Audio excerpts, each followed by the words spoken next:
নমস্কার বন্ধুরা, কেমন আছো? এই যে একটা বিজনেস নিয়ে আজকে আলোচনা করতে চলেছি, সেটা হচ্ছে ইনকিউবেটর মেশিনের বিজনেস। হাঁস মুরগি পাখির ডিম থেকে বাচ্চা তোলা একটা মেশিন। এটা হচ্ছে সরকার ইনকিউবেটর অ্যান্ড হ্যাসারি, এর ম্যানুফ্যাকচার হচ্ছে এই যে গোডাউনটায় আজ এসেছি দেখাতে যে ম্যানুফ্যাকচার কীভাবে হয়, ম্যানুফ্যাকচার কাকে বলে। এটা দেখো, আমাদের এখানে A1 কোয়ালিটির মেশিন এবং ডিম এবং বাচ্চা পাওয়া যায়।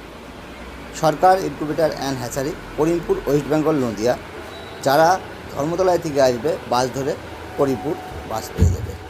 আর মনে করে যদি দীঘায় থেকে আসো, দীঘা করিমপুর গাড়ি আছে। যদি মনে হয় তুমি শিয়ালদা থেকে ট্রেনে আসবে, ট্রেন ধরে কৃষ্ণনগর, কৃষ্ণনগর থেকে বাস ধরে করিমপুর।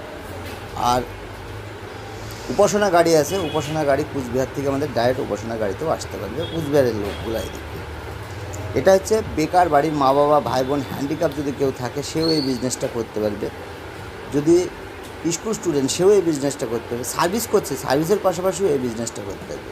এই বিজনেসটা সবাই করতে পারে। A1 কোয়ালিটির মেশিন এবং ডিম এবং বাচ্চা আমাদের পাওয়া যায়। হাঁসের বাচ্চা, মুরগির বাচ্চা, পাখির বাচ্চা সব কিছুই পাওয়া যায় এবং ডিম পাওয়া যায়। হাঁস করতে হলে নিজের যদি একটু জলাশয় থাকে কিংবা নদী থাকে, পুকুর থাকে, ভালো প্রফিটেবল ব্যবসা। হাঁসের বাচ্চা নিয়ে গিয়ে তুমি বিজনেস করতে পারবে। নতুন একটা ফার্ম করছে, সে মাল পাচ্ছে না, কোথায় পাবে? তারা আমাদের এখানে যোগাযোগ করলে পাবে। আমাদের ডেসক্রিপশন বক্সে নাম্বার দেওয়া আছে, একবার হলে কন্ট্যাক্ট করুন, একদিন হলে আসুন, এসে দেখুন। যদি বিজনেস ভালো লাগে বিজনেস করবে।